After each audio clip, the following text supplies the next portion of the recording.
മച്ചാമാരെ നമ്മൾ സ്പോട്ടിലെത്തിയിട്ടുണ്ട്. നമുക്ക് നോക്കാം എന്ത് കിട്ടും എന്നുള്ളത്. നമുക്ക് പെട്ടെന്ന് വീഡിയോയിലോട്ട് പോകാം. കാരണം വെച്ചാൽ വന്നത് കുറച്ച് ലേറ്റായി. നമുക്ക് നോക്കാം എന്ത് കിട്ടും എന്നുള്ളത്.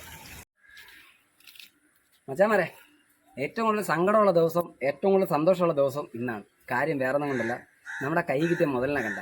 ഞാനന്ന് ഒരു ചാനലിൻ്റെ വീഡിയോയിൽ പറഞ്ഞിട്ടില്ലായിരുന്നു, എനിക്കൊരു സാധനം പിടിക്കാൻ ആഗ്രഹമുണ്ട്, നമുക്കത് കിട്ടിയേ പറ്റുള്ള, അതിനെ പിടിച്ചടങ്ങണമെന്ന് പറഞ്ഞൊരു വീഡിയോ ഇട്ടായിരുന്നു.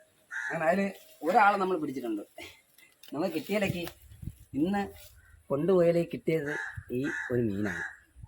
പിന്നെ ഒരു മുതലിനെ കിട്ടി. നമുക്ക് ഒരു 7 മണി തൊട്ട് തുടങ്ങി നമ്മളൊരു 12 മണി വരെ ഇരുന്നിട്ടും നമുക്ക് കിട്ടിയ ഈ ഒരു ഒറ്റ മീനാണ്. അത് കഴിഞ്ഞൊരു മുതലിനെ കിട്ടി. അതായിരുന്നു നമ്മുടെ ഏറ്റവും വലിയ സർപ്രൈസ്.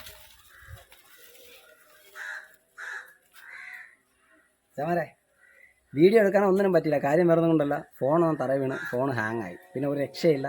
പിന്നെ കിട്ടിയ മുതലാണിത്. എൻ്റെ ലൈഫിൽ ഞാൻ പിടിക്കണമെന്ന് പറഞ്ഞാൽ ഏറ്റവും കൂടുതൽ ആഗ്രഹിച്ച മീനാണ്. ഇനി അടുത്തത് കാളാഞ്ചിയാണ്. അതുകൊണ്ട് പിടിച്ചു കഴിഞ്ഞാൽ ഏകദേശമുള്ള എല്ലാ മീനുകളും നമ്മൾ പിടിച്ചു കഴിഞ്ഞിട്ടുണ്ട്. കാരണം കണ്ട കിടക്കിട പെടയിലേണ്ട പിടിച്ചപ്പോൾ ഏകദേശം ഒരു 3/4 മണിക്കൂർ ആവത്തേ ഉള്ളൂ. ഏകദേശം ഡെത്ത് ആവാറായി. ഏകദേശം ഒരു മണിക്കൂർ അങ്ങോട്ട് ആവത്തേ ഉള്ളൂ ഇതിനെ പിടിച്ച് കയറ്റിയിട്ട്. ഇപ്പം നമ്മളിതാ വീട്ടിൽ വന്ന് കൊഞ്ചെല്ലാം തീർന്ന് എന്തായാലും കിട്ടിയിലേക്ക് മുതൽ സാധനം എന്ന് പറഞ്ഞാൽ ഇത് തന്നെയാണ്.